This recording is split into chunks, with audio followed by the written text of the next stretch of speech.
अंदर तो आइए आंटी। अरे ओ दीपक की अम्मा, कहाँ हो?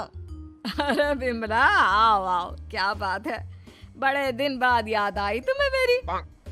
मैं तो हमेशा ही तुम्हें याद करती हूँ, पर तुम ही गायब रहती हो और आजकल तो बाहर भी नहीं आती जाती। तबीयत तो ठीक है ना तुम्हारी? अरे तबीयत को क्या होना है, इस उम्र में तो कुछ ना कुछ लगा ही रहता है। मेरी छोड़ो, तुम ये बताओ कि क्या चल रहा है गली मोहल्ले में। तुम गली मोहल्ले की छोड़ो, चल तो तुम्हारे पड़ोस में रहा है। तुम्हारी नई सहेली आई है। मेरी कौन सी नई सहेली? मैं तो यहाँ बस तुमसे बातचीत कर लेती हूँ, या फिर बाजू वाली शर्मा की बहू से दो चार बातें कर लेती हूँ। इसीलिए तो कहा कि तेरी नई सहेली आई है। अब कोई पड़ोस में आया है तो बात तो होनी ही है। कम से कम इसी बहाने हमारा भी एक ग्रुप बन जाएगा।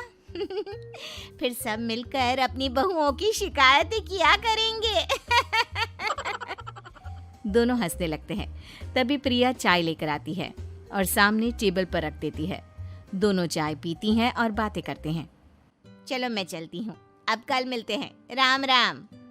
अगले दिन प्रिया किचन में कुछ काम कर रही होती है और सुमन आराम से सोफे पर बैठकर मटर छिल रही होती है। तभी डोरबेल बजती है। प्रिया दरवाजा खोलती है तो सामने उनकी नई पड़ोसन खड़ी होती है। जी आप कौन? मैंने पहचाना नहीं।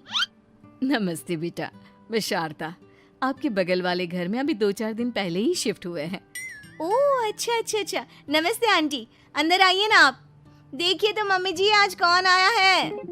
इतना कहकर प्रिया किचन में चाय बनाने चली जाती है।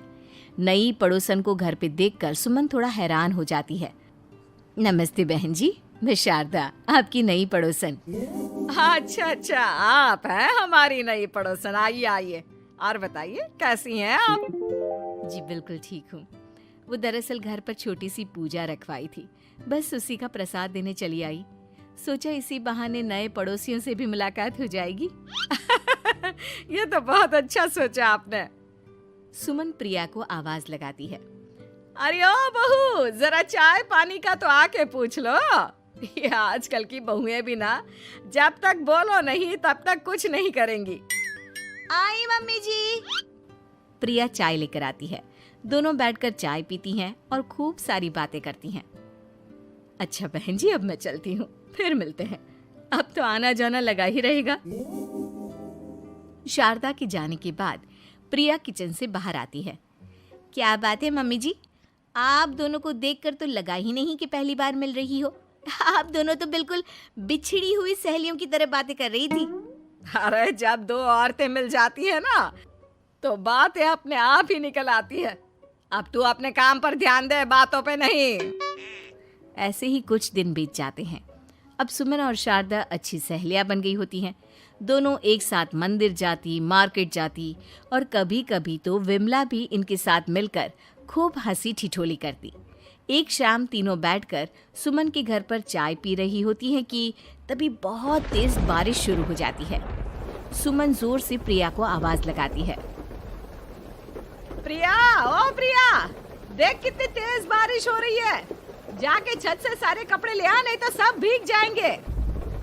सुमन 2 बार आवाज लगाती है लेकिन प्रिया का कोई जवाब नहीं आता।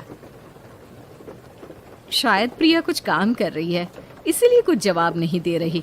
अरे काहे का काम, आराम फरमा रही होगी महारानी। तभी प्रिया बीमार हालत में अपने कमरे से बाहर निकलती है। हाँ मम्मी जी, क्या हुआ? मेरी तबीयत थोड़ी ठीक नहीं है ना, इसलिए आग लग गई।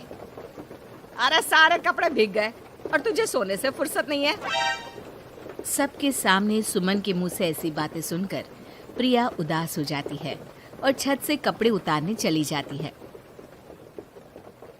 सुमन, ये क्या बात हुई?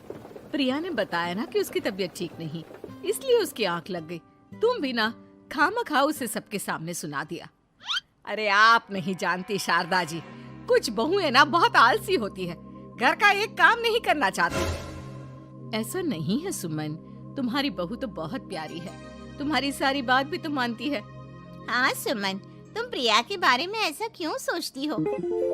मेरी भी 2 बहुएं हैं, लेकिन मैं उन्हें अपनी बेटियों की तरह रखती हूँ। आखिर वो भी तो किसी की बेटियां ही है ना, और अगर तुम ऐसा ही व्यवहार करोगी तो एक दिन प्रिया भी तुम्हारे साथ ऐसा ही बर्ताव करेगी। शारदा और विमला की बातें सुनकर सुमन की तो बोलती बंद हो जाती है। वहीं प्रिया भी बाहर से सारी बातें सुन रही होती है। अरे मैं कोई उसकी दुश्मन थोड़ी ना हूँ, मैं भी उसकी माँ हूँ, लेकिन कभी कभी सास बनना पड़ता है, नहीं तो बहुएं हाथ से निकल जाती है। देखो सुमन, ये सब सोच का फर्क है। अगर तुम ये सोचोगी तो कभी प्रिया को अपनी बेटी नहीं बना पाओगी। इतना कहकर शारदा और विमला वहां से चली जाती हैं और सुमन अकेले बैठकर उनकी बातें सोचने लगती है। अगले दिन प्रिया और दीपक अपने कमरे में बैठकर बात कर रहे होते हैं और सुमन उनके कमरे के बाहर कुछ काम कर रही होती है और उन दोनों की बातें सुन लेती है। दीपक, तुम्हें पता है हमारे पड़ोस में जो शारदा आंटी है ना, बहुत अच्छी हैं। अच्छा, ऐसा क्या हो गया जो तुम्हें वो इतनी अच्छी लगने लग गई? कुछ खास नहीं, बस कल जब मम्मी जी मुझे सबके सामने सुना रही थी तो शारदा आंटी ने मेरा साथ दिया। मैं तो सच में हैरान ही रह गई थी जब उन्होंने मम्मी जी को मुझसे ऐसा बर्ताव करने के लिए मना किया। अच्छा, फिर क्या हुआ?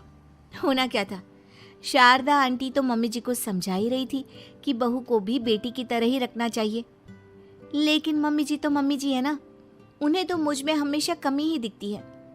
काश मुझे भी शारदा आंटी जैसी सास मिली होती जो मुझे भी अपनी बेटी जैसी समझती। सुमन ये सब सुनकर बहुत उदास हो जाती है और वहां से चली जाती है। प्रिया की बातें सुमन के कानों में बार बार गूंज रही थी। उसे बहुत शर्मिंदगी महसूस हो रही थी कि उसने प्रिया के साथ बहुत गलत किया है। अगले दिन सुमन शारदा और विमला को बुलाती है। क्या बात है सुमन, आज तूने ऐसे अचानक क्यों बुलाया? सब ठीक तो है ना? हाँ हाँ, सब ठीक है, तुम दोनों बैठो तो सही। तब तक दीपक और उसके पापा भी आ जाते हैं।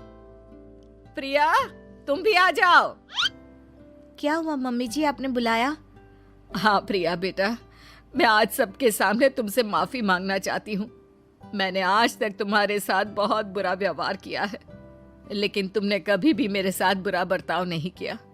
मुझे अपनी गलती का एहसास हो गया है, हो सके तो मुझे माफ कर देना। प्रिया अपनी सास की बातें सुनकर हैरान हो जाती है।